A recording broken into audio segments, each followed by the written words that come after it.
I think if it were, because I know people have said, you're not really going to get a true mix or like a true discrete Atmos experience unless you have Storm Audio or Trinnov, because just their processing is just out of this world, and their room correction software is just insanely good. Mm-hmm. So like what is it about their processing, about their patents or whatever, that makes it so expensive for one? Yeah. And why can't because I know Elon Musk, for his patents on his batteries, I think he just made them public. So like anybody, any car manufacturer can use that same patent to make their batteries as well. So there needs to be more of that, just kind of sharing this technology to Denon, to Marantz, and maybe somehow finding a way to make it cheaper so that not only just the elite and 0.5% people who actually have a Trinnov can experience that. Well, this guy has a Trinnov here. This guy here stopped the FOMO. His is 2-channel though, right? No, I don't know. FOMO, let us know if you've got the 16-channel or 32-channel. I knew he had one in his 2-channel setup. But yeah. He's like, hey, you want to review this? I don't know. His So what I think your question or your comment was about whether they have different processing in there to make it sound better. And here's my take, right? So I have the Dolby Atmos render opening right now on my M1 MacBook Pro, M1 Max, right? I'm pretty sure those Trinnovs, I don't think they have more processing power than this computer. I can tell you right now, right? So this is the render, and it gives you all these different options, different ways to down mix and things like that. You can actually change up all these options on here, right? So it's almost like I can use this as my, I don't know. You can just imagine like this is Dolby Atmos, I don't know, decoding or something like that. Yeah. So I see all the features there, right? I don't think that these other processors have anything different from Atmos. Maybe a movie theater, that's different, right? Movie theater, that's I'm talking about something separate there, right? But I think for these home consumer facing products, the main difference is really the room correction. Yeah, I think I don't think it's really different from Dolby themselves. Yeah, with things like Storm Audio, there's a lot of customization you can do. If you want to get into it, if you want to dive into it, it's definitely not, hit start, go grab a cup of coffee, come back, and you're good to go. It's more like, okay, we're going to get into this thing and we're going to manually calibrate it before it even does its calibration. And we're going to try this and try to get it as best we can. And then we're going to run, the 9 positions or 13 positions or whatever. But even then, it still gives you tons of flexibility with going back and making some changes to phase and a lot of that manual adjustments. And, I think Odyssey is coming a long way with being able to now have their paid software that you can buy for like a couple $100.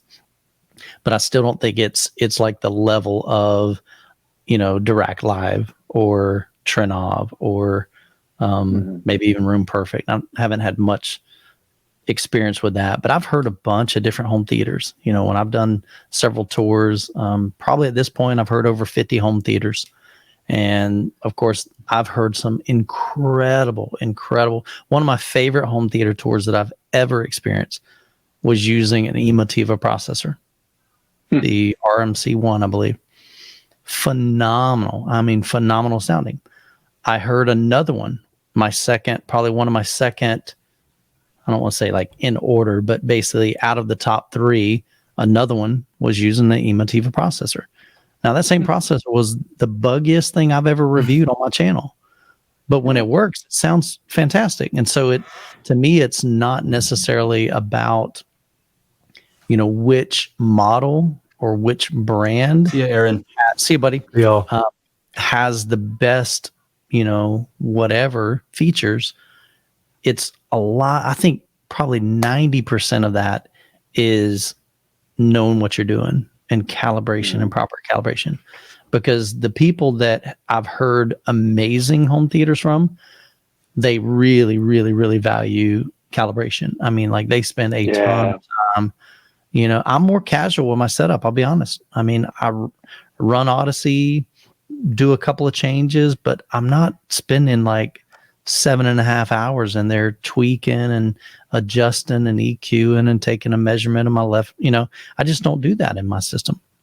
But these guys do. Yeah, that's just part of being a reviewer as well. I mean, that's just how things have to work when we're switching things in and out all the time. So yeah, I totally get that, because I'm the same way. I'll just run, room correction software that's built into the AVX17 and then watch something. Well, I've found that can make a huge difference though, right? So running calibration, doing it all properly can really change the way your system sounds. Sure. And it's interesting because I always have a few different presets, right? I want to be able to switch quickly back and forth between no EQ, the default EQ, my method. So I can switch between them, and they sound like different systems. That's how big of a difference it is, They don't sound the same at all, So to me, it's like one of the biggest things that you can do is to calibrate, Right. I think it's a huge deal when it comes to speakers, yeah. So if it comes down to customization and calibrating, then what makes Trinnov so expensive? I think being able to go ahead. upgrade down the road, So like with the Marantz, I mean, when you're looking at, all right, prime example, the new, let's say, Marantz and Denon have, HDMI 2.1, they have 8K support. Well, if you've got an older unit, well, if you want those features, you just need to buy a new processor or buy a new AVR. Something like a Trinnov. I think most of their stuff is like firmware updated, so you can just kind of download that and install it to get additional features and functionality. Something like a Storm Audio, you can actually send it, or I'm sorry, most of their components are modular. So when you purchase one through a local dealer, the dealer literally, I just found this out yesterday, a local dealer can come to your house, swap out, HDMI board, as long as it's not like the main board, which that I think has to be sent back to the main, manufacturer. But if it's something like a component, they can just swap it out. It's pretty simple. It's definitely modular. So things like that, I think, is maybe it lengthens the lifespan of that product, but it's a pretty high premium for that. And like you said, I mean, that's going to be your 1%ers, 2%ers. I don't know what the number is, but definitely not for everybody. So the vast majority of people are looking for options like the Iota that are very, very affordable. What is that unit? About 1,000? No, it's more like $2,000. Okay. Yeah. But even the MC1, the Emotiva MC1, that's 1,000. Okay, maybe that's what I'm thinking. But even in the grand scheme of things, I mean, all right, so $2,000 is a lot of money. But when you're comparing that to something like even let's look at Marantz. Marantz processors right now are insanely expensive, man. It's like they went up 35% or so. So it's like, holy cow, Yeah. So even those are getting really expensive. And just 2 years ago, people were saying they were expensive then. So yeah. So there's some good comments here about Trinnov specifically. So I do believe FOMO has a Trinnov. I don't know how many channels he has. Did he say 16? FOMO. Did you mention that? So yeah, basically it's a computer, right? And you can do all kinds of stuff, and you can get support. He has a 20 channel and a 4 channel. Okay, wow. So he's got you got some big boy stuff. I think he has the 16 version, and then they just added an ability to add. Yeah, so that's kind of a cool thing. Like, here's more channels. Yeah. That's kind of awesome. Yep. I think when it comes down to the room correction, I don't know if this is exactly how it works. It'd be great to have John Heron on from Trinnov. Oh yeah, I should actually reach out to him one time to John's get a him good on. But here's the way I kind of imagine it working, Elin, and I don't know if this makes sense to you. Just because I know you do like music stuff, right? Like mixing. Yeah. To me, what it seems like it's doing is it's finding all the speakers, right? Because it has their microphone. It can kind of detect the location, the angle. It has a map of the speakers, right? And so if your speakers aren't in the optimal place, right, then it will, they call it remapping, right? So I don't know that it's going to make it sound like that speaker is in the proper place, but here's the way I imagine it. It's kind of like, all right, they map your speakers, right? And then they have an ideal placement for the speakers. Like here's your size room, and this is where left should come from. It should come from this angle, this direction, right? If you don't have a speaker there, it's going to try to keep that angle correct, right? So let's say if they're playing something left, right? And let's say left is supposed to be, or the sound is supposed to be 45 degrees, but your speaker is at 30 degrees, which is where we normally put left, right? Left and right, 30 degrees. So if they want it to be, the sound's supposed to come from 45 degrees, for example, they will make sure to map that accordingly so that when you hear it, the sound is coming from the correct location. I think, to me, like each speaker becomes its own object, let's just say. Yeah. Yeah. Here's the speaker. It becomes an object, and I'm not sure exactly how it works, but it seems like it would make sense that, let's say, if your left speaker was closer to the center, right, than it's supposed to be, that when they play sound out of that speaker, it shouldn't be left. It should be a little bit of a mix of left and center because that's where the actual speaker is. Yeah. You see, so to me, that's more just better use of calibration. It's actually just calibration. Yeah. I don't think it's so much that they have a different version of Atmos, nothing like that. I don't think it's that. Yeah, I don't know. That's going to be same. Yeah, because I've heard people mention that. Like, I think they maybe have a different version. I don't think so. I could be wrong. That's it. Well, yeah, if I'm going to be spending $17,000 on a preamp, it'd be cool if it could actually physically move the speakers for me somehow if they're not in the right position. Well, like FOMO mentions in the comments, he says that, where was it at? He said, I totally need remapping because my speakers aren't perfectly positioned, And so when you look at most of our rooms, unless you have the ability and the luxury to build it from scratch and to plan it out and to put everything exactly where it's supposed to be, we're kind of working with what we've got, which is what I've always tried to encourage people on my channel, is that if you got a bedroom, make it happen, man. Do the best you can with a bedroom. Yeah. You got a bonus room, you got a room with a bunch of windows, figure it out, man.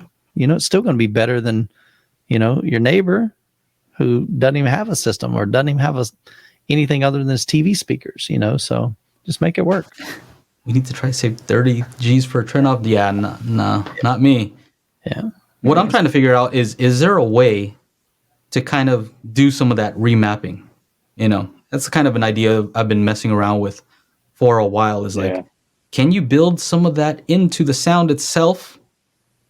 So it's less reliant on the actual speaker placement. Anyway, just some thoughts. Yeah. I'll share with you guys soon, but it's something that I'm working on. I mean, supposedly that's what the HTA9 does, because they can say you can put your 4 satellite speakers anywhere that's convenient, but we'll still calibrate it in a way that it sounds amazing. So, that's true. I think that is what they were claiming to be able to do. Yeah. Did you mess around with that? Like, when you reviewed it, Joe, did you put the speakers in just random places and see if it could calibrate it correctly? Yeah.